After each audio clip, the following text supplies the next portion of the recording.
Hello, today we will guide you through how to set fees on Axiom. To get started, open Axiom and navigate to the token or trading page shown in your workflow. Once you're on that screen, take a moment to look over the layout so you can easily find the fee settings area. In this example, the fee configuration is accessed through a preset, which is a quick way to apply trading settings without entering them every time.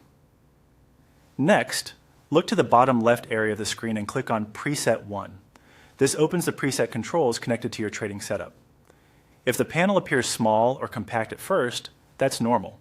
The important thing is to select the preset so you can edit the values attached to it. After that, click on Preset 1 again to open its detailed settings. This is where you'll adjust the fee-related inputs.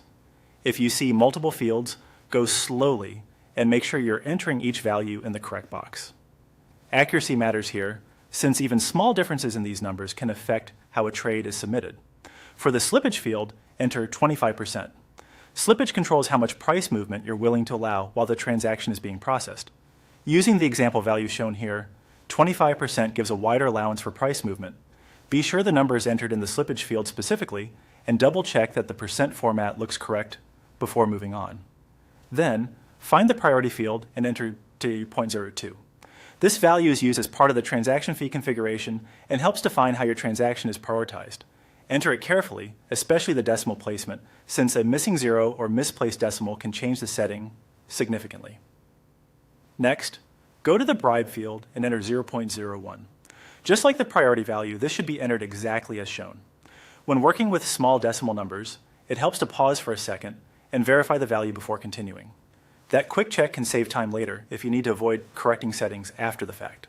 Once all three values have been entered, review the preset one more time. Confirm that slippage is set to 25%, priority is set to 0.02, and bribe is set to 0.01.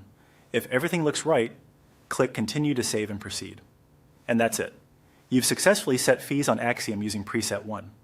If you plan to use this setup again, keeping your preset organized can make future trades much faster and more consistent.